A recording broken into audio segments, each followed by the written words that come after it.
take projection.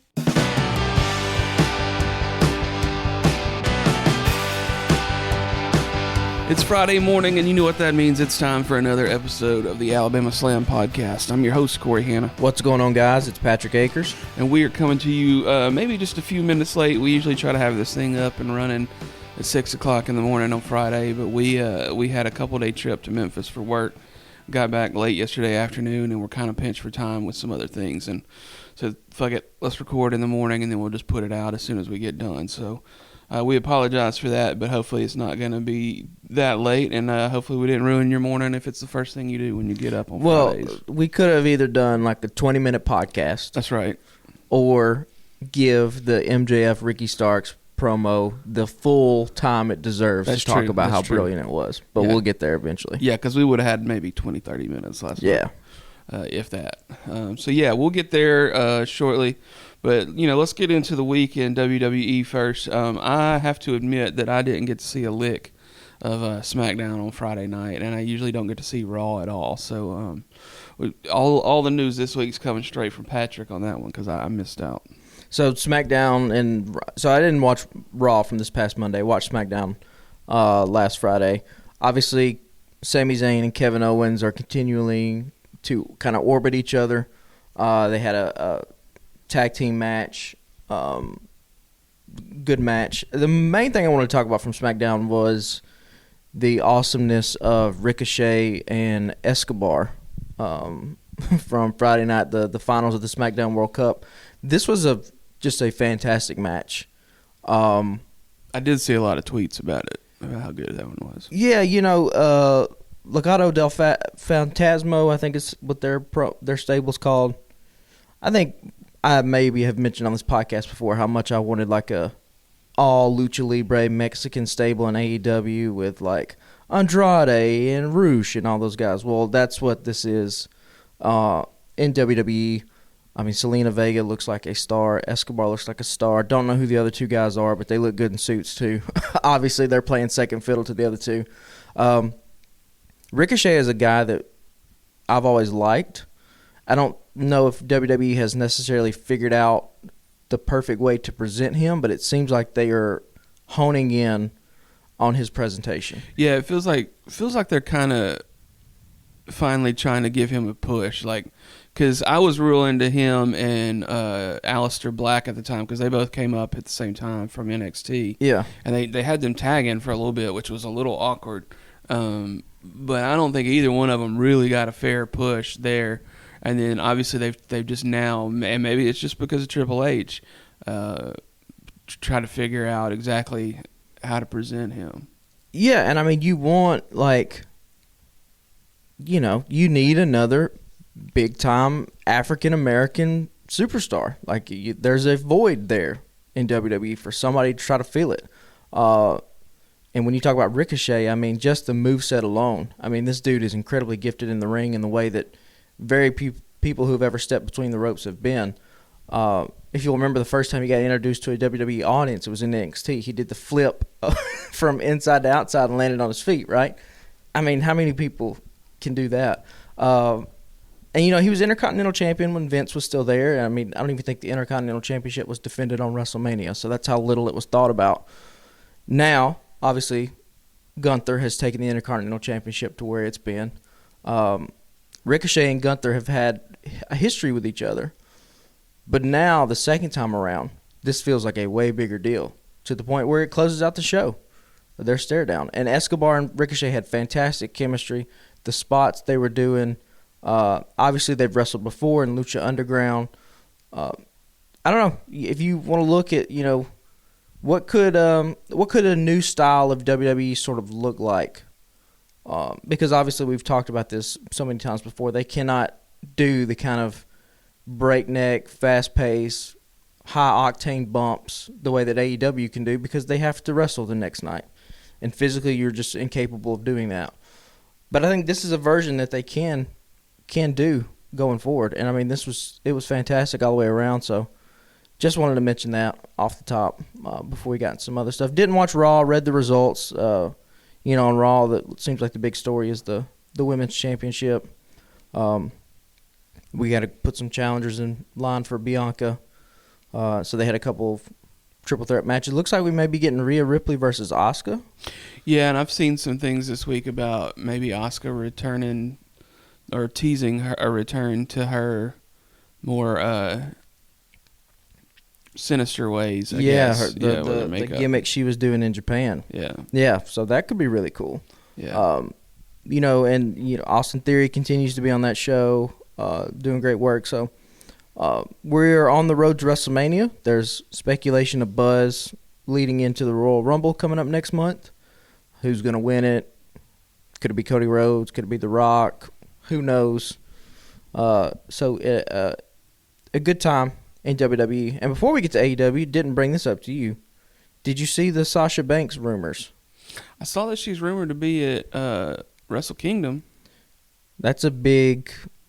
So if that's true, the Sasha Banks, Mercedes Varnado to AEW is about... If she shows up at Wrestle Kingdom, that shit's going to hit the fan. Yeah. The speculation that she's going to show up in AEW. Yeah. Because, the last WWE pay-per-view was in Boston, her hometown. If she was going to come back to WWE, what better place to do it? True. And now to hear, not only is she not coming back to WWE anytime soon, but maybe she's rumored to show up in New Japan at Wrestle Kingdom. Yeah, that'd be weird. And, she strikes me as a type of person, much like in the vein of a Bryan Danielson, that really sees professional wrestling as an art form and considers herself an artist. And in that kind of mold, much like the same way that Bryan Danielson has talked about he wanted to come to AEW because he could do things in this company that he couldn't do in the other one. Wrestling for 60 minutes, right? Bleeding. That was a big part for him. He wanted to be able to do that. I think AEW for Sasha presents some new opportunities. Obviously, this schedule is lighter. So if she has aspirations, like it sounds like she does, I mean, she's in The Mandalorian, to continue her acting career and be a bigger deal in Hollywood, this gives you more time to do that. Also, it would have to be exciting, I would be guessing, from her perspective, to, AEW they're the second biggest promotion in North America. But there's still levels that they could get to, right?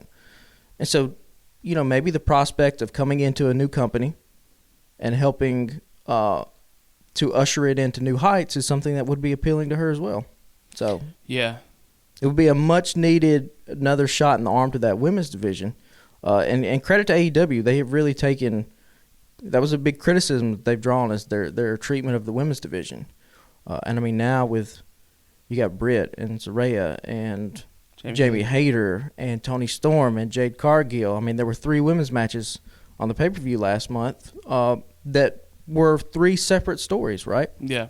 It's a big deal. All good matches, too. And all good matches, yeah. So you bring in a Sasha Banks or whatever she'll be in AEW. She might just be a real name. It could be next level. Yeah, that would be a huge get. Yeah, for sure. So we were in Memphis Wednesday night, and we were able to watch Dynamite, and we've been a little critical of the show the last couple weeks, coming off of the pay-per-view and how they've handled the championship with MJF and a couple things, and we got a little bit of a late start, but we were able to watch it.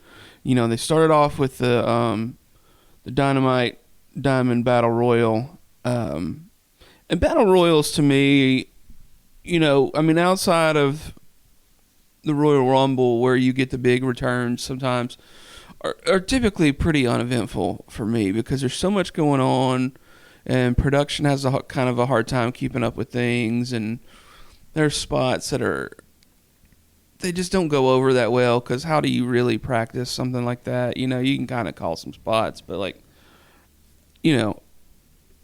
I don't know. Not the greatest in the world, but it did set up, because Ricky Starks ended up winning, and it was a neat little finish between he and Ethan Page. But, so does he get 2 matches against MJF? So, I'm going to be honest with you, I do not know what the stipulation of this Dynamite Diamond Ring Battle Royal is. I don't know how it operates. Yeah. They haven't done a good job of explaining what this is, because the past 3 times that MJF has won the Dynamite ring, he hasn't gotten a title shot. Right. So I don't know why they're doing it now. But, like, Ricky Starks has already got a shot at the title at Winter's coming next week. So does he just get the ring too? Like, they haven't really explained what's happening. Yeah, I don't know about that. That's for as good as this segment is, that's a glaring little hole of it. Well, if y'all figure that out, Yeah. holler at us at Alabama Slam Pod on Twitter, because I don't fucking know. Yeah, I haven't figured that out. All that aside, this is what we needed out of this show. Was we needed a face-off between MJF and Ricky Starks, because there's really been excuse me, no build to their match at Winter is Coming. No. But boy, did they pay it off in a big-time way. So there are, and I've written about this before for the Alabama Take site, there are moments, and sports is really good at this, where you're watching something happening, and there's an energy to it. There's an electricity.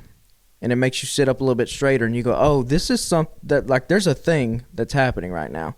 Giannis Antetokounmpo last year, NBA Finals, closeout game, he drops 50, a 50-point double-double, and becomes a legend, basically, right? I mean, that's an NBA performance that goes up into the pantheon of all-time great performances. Like, if you have a grandkid that's an NBA fan, one day they're going to ask you about that.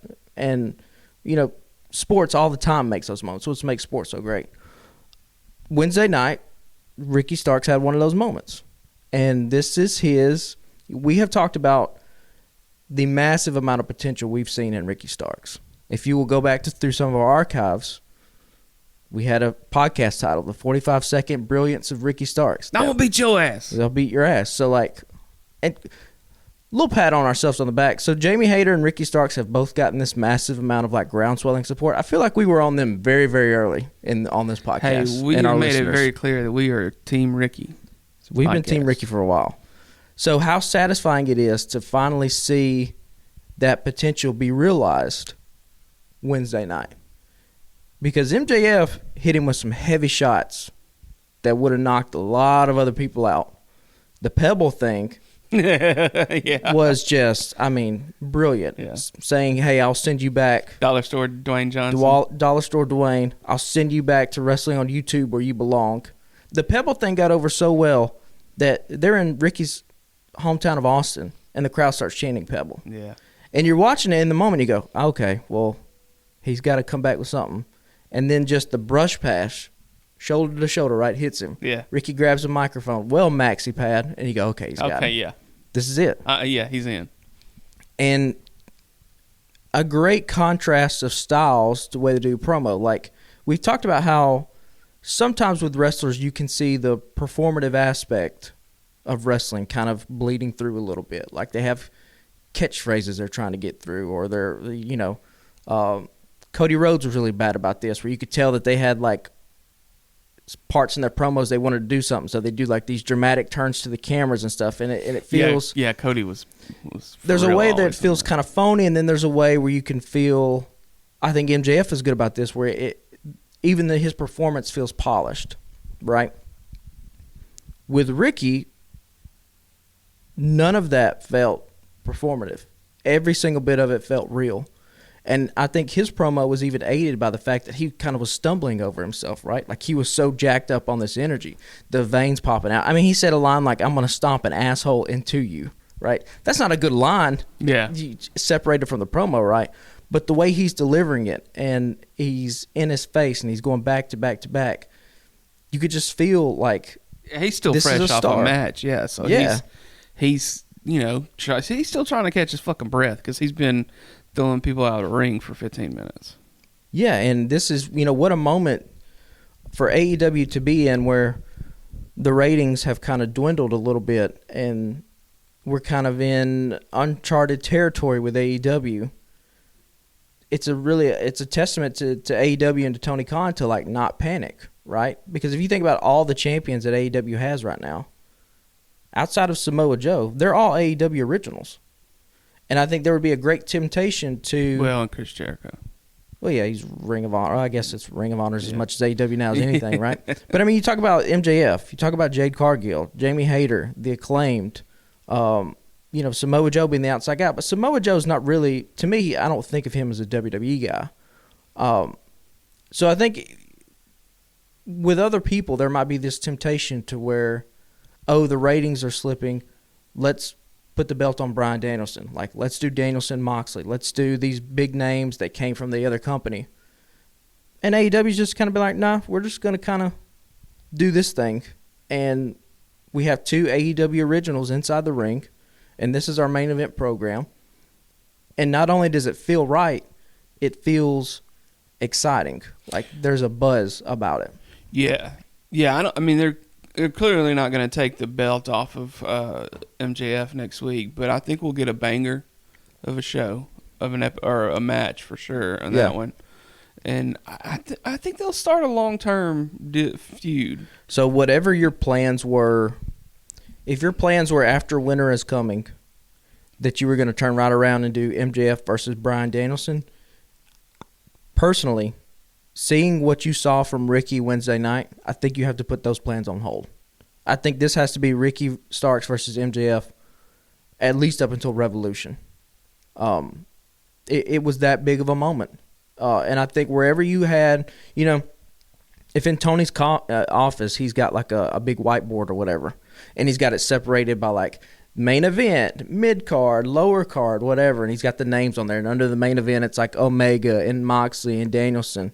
After Wednesday night, you now have to take Ricky's name and throw it in that main event scene and be like, this is one of my top 6 guys on the roster. Yeah, it's times like this. I saw a headline last night that said that, with some of the shifting roles that happened late last year or late this year in AEW and expanded responsibilities and stuff, headline was something to the effect of, Tony Schiavone is now in charge of certain things that Tony Khan doesn't want to be tasked with or whatever, right? Yeah. So clearly Tony Khan trusts Schiavone, and it seems like he's kind of leaning on him as a right-hand man, but like, at what point does Schiavone just get in his ear and be like, hey, this is the move?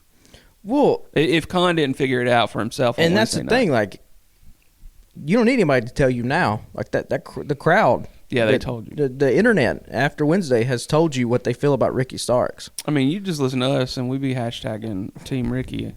Go back and watch our archives. I mean, we're at this point we're 2 for 2, right? For people that were, we kind of thought might be stars, but we were pushing really hard, and now one's the women's champion and one has got just had maybe an all-timer of a promo Wednesday night to where when Ricky becomes the world champion eventually. And not for nothing, because we kind of skipped over this, but that damn spear he put on Ethan Page at the end of the match, I thought he was about to kill that man. And on MJF, right? I mean, he hit MJF so hard, and they probably gimmicked the shoes. MJF's shoes went flying. That's right? true. And, we gave a lot of praise for Ricky, and he's been getting it a lot on the internet, and it's much deserved. MJF deserves a lot of praise, too. If you were going to keep this guy heel, this is the way you use him. Yeah, he got a lot of boos the other night. And it was smart to do this in Austin, where the crowd's going to love Ricky so much that there's not going to be any kind of confusion about what to do with MJF, right? Yeah. But MJF is now in the Ric Flair role from the 80s, where Ric Flair is so established. Now is the time to start making guys, right? So, we know what Ric Flair did for Sting. Sting and Ric Flair had a rivalry, and it turned Sting into an ultra superstar. An icon. An icon. And this is how you go about using these guys. Yeah, this definitely, like, you kind of looked over Wednesday night when we were watching this, and we're like, okay, this is what this show needed. Like, this was the build. They kind of put all their eggs in one basket, and it could have flopped. But, I don't think either one of us would have really thought that you give these 2 dudes one shot and it's going to flop. But, like, that's a lot of pressure. Yeah, but this is why you're in the main event scene. You know what I mean? Like, if Ricky flops in that moment, then Ricky's not a main eventer. You've seen what you needed to see. But, the potential is there. And so anytime there's potential, what the big question is like, okay, will it be realized at some point? And we see this a lot in sports too, right? There are guys that come out of high school, highly touted recruits, and they do nothing at the collegiate and professional level. Yeah. So, you actually have to realize that potential at some point. And fucking Wednesday night, that was what happened. He needed a home run. He needed a last-second shot, and he killed it. Yeah. Now, I don't think he's not going to win the title next Wednesday, nor do I think he should. No. But just the fact that you have people online being like, oh, Ricky should be the champion now, that's what you want. So now you have another roster of another stable member of your main event scene, up there with your Omegas and your Moxleys and Danielsons, and you got another guy to build off of. So y'all never forget, hashtag Team Ricky. Team Ricky. Team Ricky. And so I didn't write this down. I want to move on. I didn't write this down for our outline, but at some point they kind of had a pre-tape segment with William Regal's send-off, and it was Tony Schiavone was like, hey, we filmed this a few weeks ago and the chance of blah, blah, blah, blah, blah. And I don't even remember what the stipulation was. He was like, we filmed this in case whatever. But it was Regal's send-off, right? Where he was like... Yeah. So tell me your thoughts on that. Look, now that we have all the reports, right? William Regal wanted to go back to NXT, or WWE wants to work with his son. It seems like Tony is graciously letting him out of his contract because he's going back to WWE strictly in a backstage role, not an on-air character. I think it reflects well on Tony. People have talked about the kind of boss that he is, and how he really seems to care about the individual people, and so it looks good on that respect. This is about as good as you could have done it, I guess, all things considered, right? Giving Regal a sort of a send-off that's like the Grand Master teaching you one final lesson on his way out before, like he's like a fucking Yoda or something in Star Wars, right? Right before Yoda died, like he just teaches Luke Skywalker, whatever. And it's fine. I'm ready to move on for it now.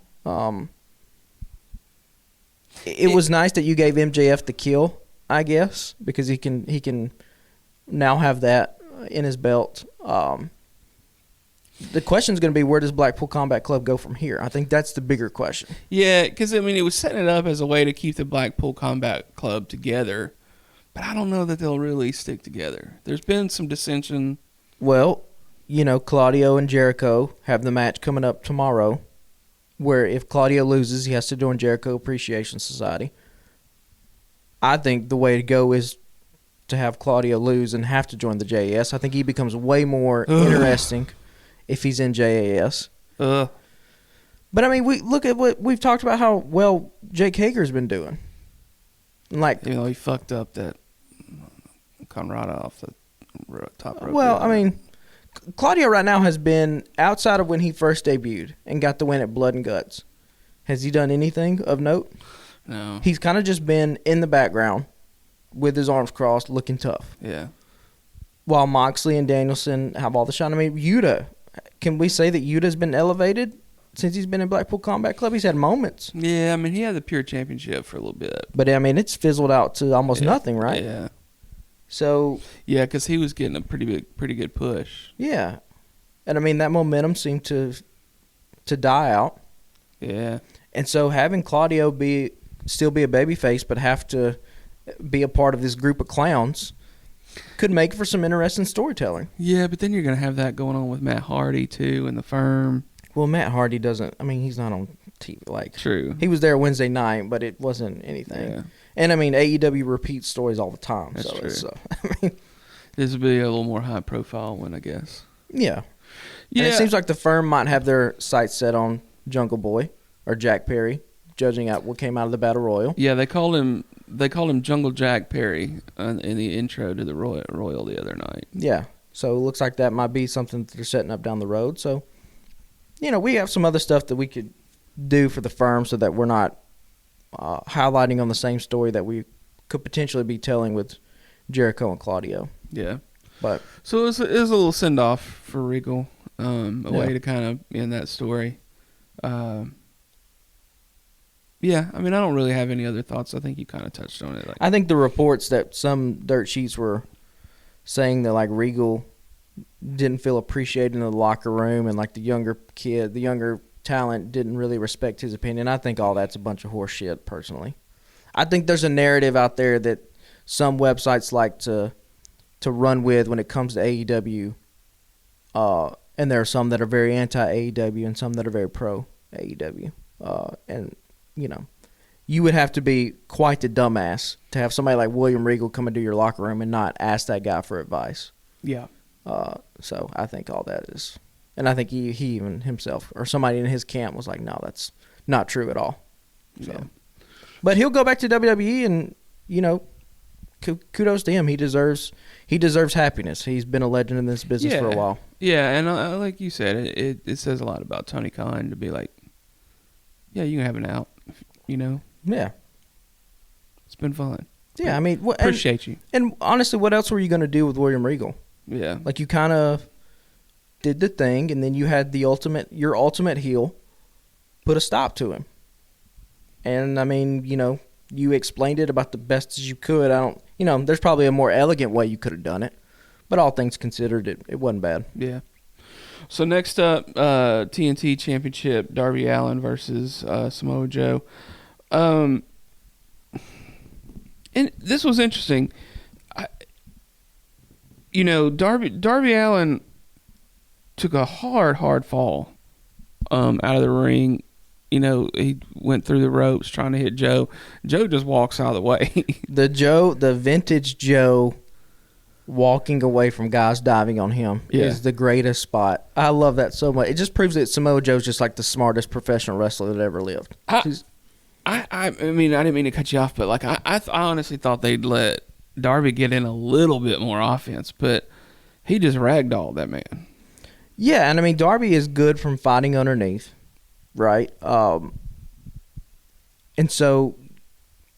Darby knows his character so well, where it's just he can't suplex these guys, right? So it's punches, it's kicks, he physically has to throw his entire body at the guy, right? But no, he shouldn't be getting off. And this is Samoa Joe. Like, it's the king of television, right? Yeah. And already in one match, does it not feel like Samoa Joe's TNT title reign has been more interesting than Wardlow's? Yeah. And he's had one match. He's defended it one time. I mean, and Joe's so fucking good with the microphone, too, though. Yeah. And so let's keep both of these titles on Joe. And I don't think it needs to be Wardlow. Like I think I might have mentioned last week. There was some talk. If you had asked us 6-7 months ago, do we think Wardlow could be a main event star? I think we both would have said yeah. The jury's still out for me at this point. I don't know. Because we saw what Ricky Starks did Wednesday, right? You think Wardlow can do anything like that? No, I mean, Wardlow can do a lot in the ring. I just don't think he's there with the mic yet. And that's the biggest. In some ways, that is the bigger part of the equation, right? Yeah, because, I mean, Wardlow gets the pop for his physicality, like his, man that big going off the top ropes, over the top ropes, through the ropes, like, and just like the way he, when he commands the room when he's standing on the damn ropes, like. I just don't believe him when he opens his mouth. Yeah, it's not quite there. For all the praise we put on him early in the year, I don't know that he's there yet. Right. And so, we know Samoa Joe is there. I mean, Samoa Joe's had a 20-plus year career for a reason, right? Yeah. So let's give the belt to him, and because we need interesting television to be happening every week. And so, yeah, he ragdolls the shit out of Darby, and Wardlow came out and he made the save, right? Yeah. Yeah. So then we'll do Samoa Joe and Wardlow again, and they'll probably have a good match. But, I mean, you want to talk about believability factor. I mean, everything about Samoa Joe, every time he speaks. Yeah. He really does feel like he's going to kill somebody, right? But, like, kudos to Darby too, because he's had like 2 back-to-back little vignette segments. I think he had one on Rampage and last week on Dynamite. He just knows what his character is, and they do a really good job in portraying his character. Because that promo, he's not even looking at the camera, right? He's looking at the mirror. The camera's from behind him. Dark, moody, brooding. Like he's got it down. So Darby's going to be fine. He's going to be one of those guys where, you know, anytime you need a little spark, you can give him a little 2-3 month build. Yeah. And he can be right back. He can be challenging for a world title in that amount of time. He can be challenging for the TNT title. And then you have that caveat of he has his own match, right? He's never lost a casket match in AEW. True. So he's got that little thing, too, that you can always do. So He did get a nice coffin drop on Joe the other night. yeah, and then he got murdered on the trucks of the skateboard. Oh, God. Jesus, I almost forgot about that. And that's also, like, kudos to Darby for being like, I'll take these bumps and make you look like a monster. You know? That there's a skill set in that, too. Yeah, he did a job. That's why he's here for a good time but not a long time. You know? He's not going to last. So let's enjoy it. I don't know if have I ever mentioned this on the podcast? I feel like I tweeted it at one point. But my son pointed out about a year ago, he was like, Darby Allin looks like if Bart Simpson came to life. Yeah, a lot of people have made that comparison. Yeah, yeah.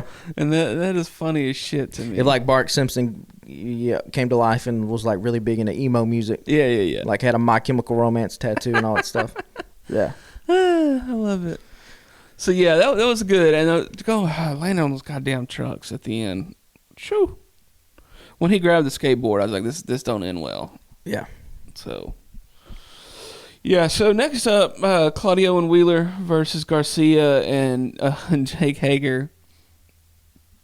One of the best spots. It was going right over my head. I missed it, and you just went, "My man's got a backup." And he got a backup hat. He pulls a backup hat out of the back of his trunks.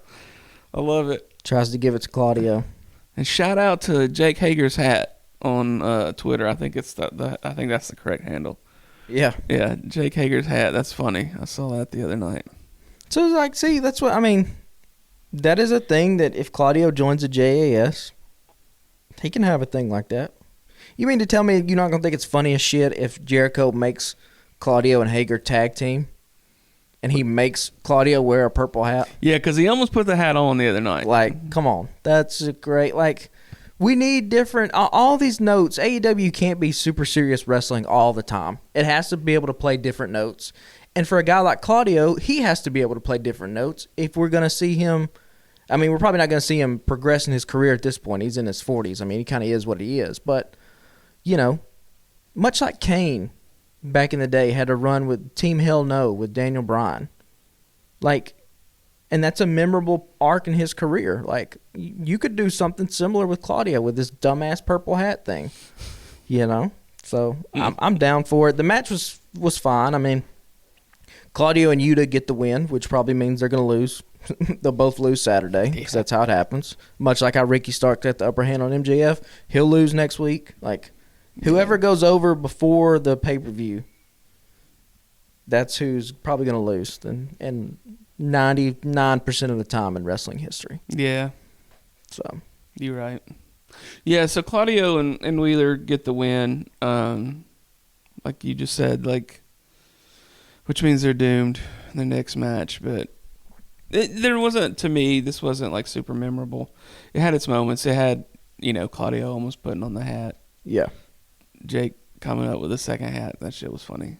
Yeah. I love the fact that they just leaned into it. Yeah, this is right out of the Jericho playbook. This is Jericho 101. Find an item, get it over. I mean, that man's gotten over a plant, a list, a scarf, a suit. So do you think that it was just, hear me out, like, the whole thing was he was trying to give Garcia this hat, and Garcia was like, no. Do you think that they meant for this to happen, or do you think that it was just of how funny that initial comment when Jake Hager was like, I like this hat?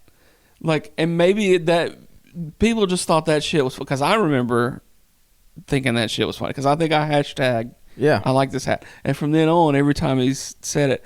But do you think it was supposed to be a thing, or do you think that it was just like, it happened and they watched it back and they were like, Well, they were all wearing the purple hats, right? If I remember the spot correctly. were they? I think so. I think they were wearing because they came out in all purple for a big match. Okay, maybe they were. And then when they were trying to give the hat, none of them had the hat on. They were trying to give it to Garcia. Yeah. And Garcia knocked off. I think Hager just picked up. I don't think he said anything. I think he just picked up and put it on. I think he said, I like this hat. I could be wrong. He could have said that. Yeah, but that's probably a thing where, like, Jericho heard it and, like, It's like, well, this is Matt Menard, and it was like, oh, yeah, that shit's funny. Yeah. Let's just keep running with it. And then you run with it. Well, you do the shit like it's so easy, right? You post pictures on Twitter. You're like, oh, does it get a reaction? Okay, it's getting a reaction. Okay, let me try it on TV. Okay, shit, it's getting a reaction on TV. All right, now we got something. Yeah. You know, Twitter is a very good testing ground for a lot of little stuff that you want to do in wrestling. Yeah. And I don't follow a lot of wrestlers on Twitter or Instagram. There's a couple, like I follow Orange Cassidy and Chuck Taylor because his dog. I think his dog. He's funny as shit. Do you follow him? Well, you're not really on Instagram. Yeah. But his Instagram is funny because he just like posts. He's like, look at this asshole. And he's got this little fucking like 6-pound fluffy white dog. Yeah. It's awesome. But yeah, I don't follow a lot on Twitter either. So I don't keep up. I mean, I see some retweets. I mean, there's a few that we follow on the podcast Twitter. But I really only get on it like a couple times a week. Yeah. As we've said, we are terrible at social media, and we apologize for that. Just rolling with that, totally forgot a Twitter prompt of the week again this week. So we apologize for that. We can't really say it's a regular thing because I forget about that shit about once every 3-4 weeks. So we'll try to keep that up as much as we can. But yeah, it's kind of weird when we have to go on these work trips because I just get all fucked up, like, and just nothing. I can't keep my head right about what we're supposed to be doing and when. So, last match of the night, the Acclaimed versus FTR. This was a good one. It's just weird to me that a team as good as FTR didn't win. I understand. I get it. But it still seems weird to get a pin on FTR. So when they came out on Rampage, there was the Gun Club was also out there, and there was another tag team out there, right? I don't remember who it was. Seems right. And then Billy Gunn was like, no, we said the best, and then FTR's music hit, and they came walking out. So at that point, I was like, oh, Wednesday night, they're going to do a smosh finish where, because AEW doesn't do a lot of run-ins and interferences in matches, the Guns are going to run in, cost FTR the match or whatever, right? Or it ends in a disqualification. No, didn't do that. They just had the Acclaim roll up FTR. And I'm like, oh, okay. Well, why?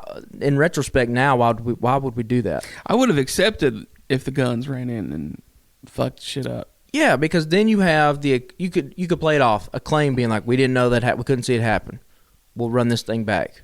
FTR being like, fuck, we are the best tag team, but these stupid assholes cost us the thing. Now we're gonna go kick their ass. So now you got the Acclaim take the L, and then they fucking scissor the Acclaim, or not? That's not that. The FTR takes the L, and then they fucking scissor the Acclaim like in the ring, like. But I'm fine. They're both baby faces. I'm fine with that. Yeah, but they're babyface tag teams. Though. What you would have in that situation, and the way you book it better, you have an interference happen, and then you have FTR plus the Acclaimed get the momentum back, and they clear out the ring of all the heel tag teams. Then they fucking scissor, and then you can have the Guns interrupt on the microphone and be like, you think that's funny? I got a message here. Yeah. And they do it on the ramp instead of in a video package, and they pull the thing out for the double dog collar match, because that's all this was to get to, right? You want to get to, you got to have something to sell your pay-per-view on Saturday, Ring of Honor, and so a double dog collar match between FTR and the Briscoes is a thing to do it. Now, it kind of sucks that, the Briscoes can't be on AEW television to do this for themselves, right? Or to just be a part of the roster. Because because that would be another high-profile tag team you add to that division. But, yeah, I don't know. In retrospect, I don't know why you want to cut FTR off like that when they have so much momentum going for them. Not to say that you take the belts off the Acclaimed, but, you know, you don't do a lot of disqualification finishes in AEW. And so to do one every once in a while to kind of protect everybody that's involved in the match is not a bad thing. It's a tool that you can utilize sparingly and effectively. Yeah. So while you were talking just then, I looked up the card for Winter is Coming, and I feel like there's probably some stuff missing, or they'll add some couple things. So House of Black is in action. It doesn't say versus who, but they kind of been setting up House of Black versus Best Friends the last couple weeks. Yeah, so it could be that, I guess. And then match 4 or the best of 7 between the Elite. This is the Elites versus Death Triangle, and then MJF versus Ricky Starks for AEW World Championship and Dynamite Diamond Ring. Okay. So I guess they just were like, instead of having 2 matches, we're just gonna lump this ring in with that. So that, if this site is correct, then that kind of answers our question from earlier. And then Jamie Hayter versus Hikaru Shida for the Women's Championship. That'll be a good match. Yeah. I mean, that's a good-ass card. Yeah. Right there. I mean, if you'll remember, was it last year that was Hangman and Danielson? They went 60 minutes. Was that at Winter's Coming? I feel like all the winter is comings from AEW have been, like, the main events have always knocked it out of the park. I think Hangman and Danielson last year was the 60-minute draw. That sounds right. So yeah, it'll be a good card, you know, for having to be on television and having to deal with commercial breaks and shit like that. So, you know, the big questions will be: does MJF and Ricky Starks keep it going after next Wednesday? I guess that's the main. Is this now the new program, or are we gonna shift gears into MJF and Danielson, because that will be next? Because there were 3 that we kind of figured, and then he actually basically said as much a week or so ago on the mic. We were like, okay, well, they could put him up against Starks, they could put him up against Danielson, and then at some point do the Kingston feud. And he basically those are the 3 that he called out, right? Right. So I initially figured they would do the Starks thing, then they would bring Starks back later in the year, where you could have right at the end of the year, right, do Starks again. But I don't know, man. I think you might be right. Like it might be bad to abandon it this early. Yeah, because I mean, both these guys are white hot right now. Yeah, and they, after they had Starks get the shit beat out of him by Hobbs, they kind of did him dirty for a week or 2, and then they started building him back up. So it'd be kind of dirty to shit on him again at this point, right? I mean, he has an underdog element to him. So, like, we're not saying he needs to beat MJF at the end of this feud initially. Now, you might could have switched gears, and Wednesday night could have convinced you, if you were going to have an Eddie Kingston take the belt off MJF, maybe you do circle back around and have Ricky Starks be the one to do it. But I just don't think you risk ruining the momentum of Ricky if you just have him get beat Wednesday and he falls back into some other kind of program. Because I think these 2 guys have good chemistry, and they're good enough on the mic that you can have similar moments to Wednesday happening. And if it happens over the course of 3 months, say we make it all the way to Revolution in March next year, and the main event is MJF versus Ricky Starks.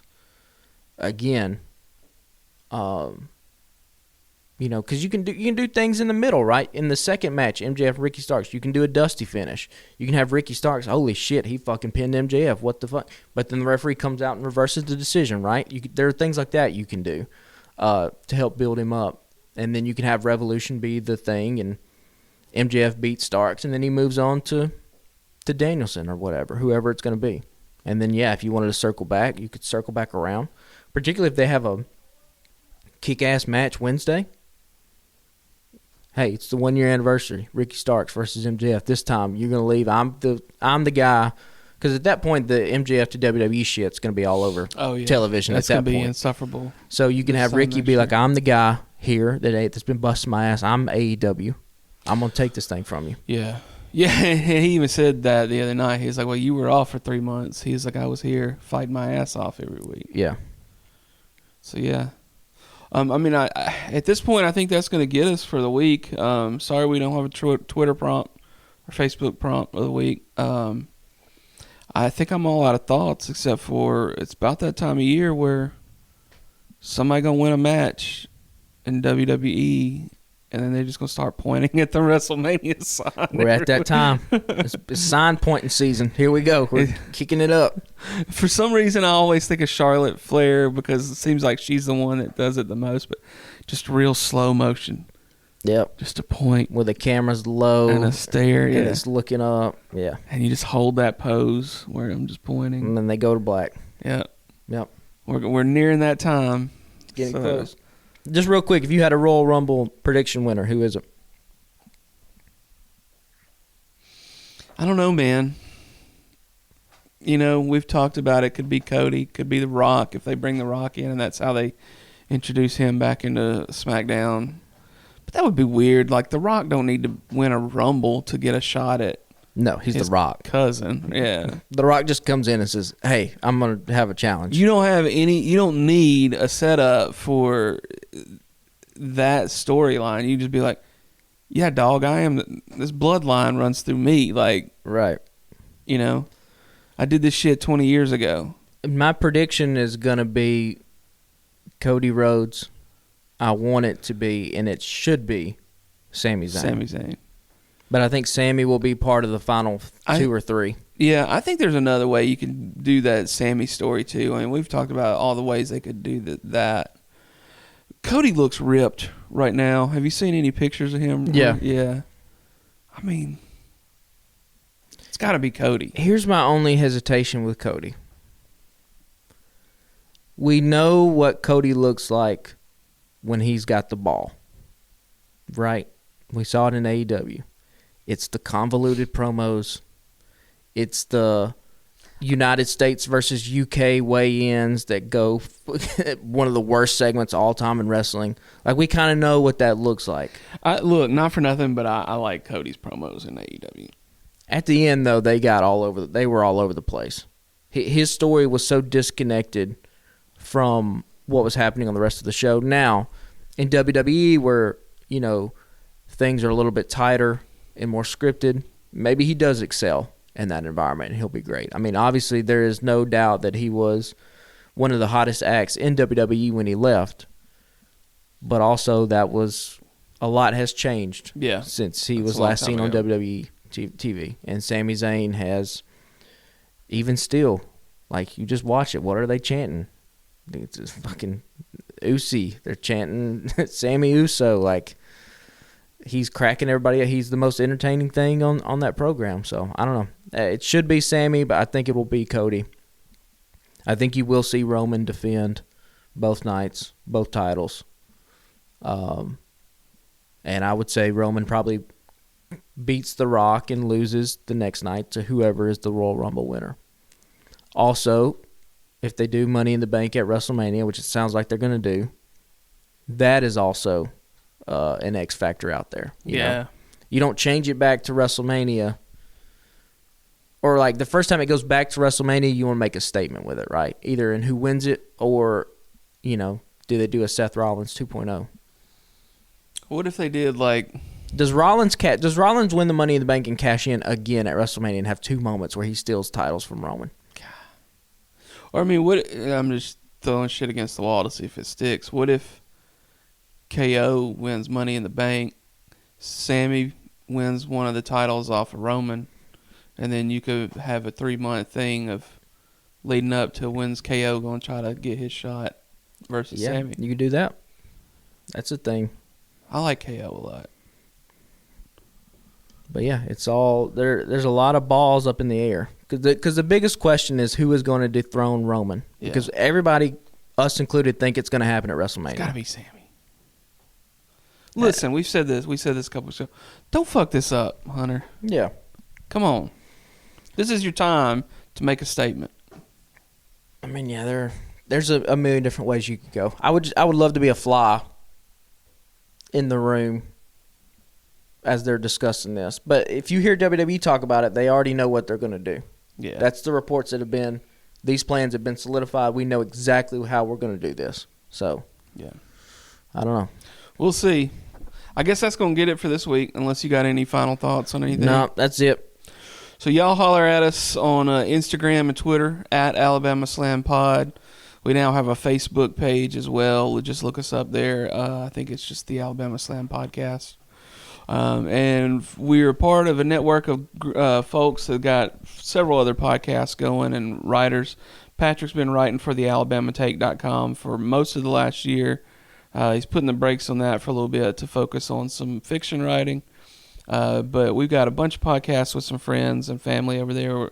There's a Taking It Down podcast, weekly pop culture podcast. Then there's Check Your Shelf, a monthly book podcast. I've got a podcast with a couple friends called We Are a Star War. Clearly that's about Star Wars. Weekly sports podcast, Taking on Sports. And I think that's it right now. Maybe I don't think I missed anything. Go follow the Alabama Take if you want to keep up with all those other podcasts and writings, essays and stuff throughout the week. We got podcasts releasing damn near every day of the week through our little network. And you can get Alabama Slam shirts at tpublic.com. Just search Alabama Slam over there. Or I think the link is in our bio on Instagram. Yeah, man, y'all holler at us. We'll try to get back on the prompt next week. Should be fun next week with winners coming. Hopefully we'll have a pretty good show intact. And yeah, man, we'll holler at y'all next week.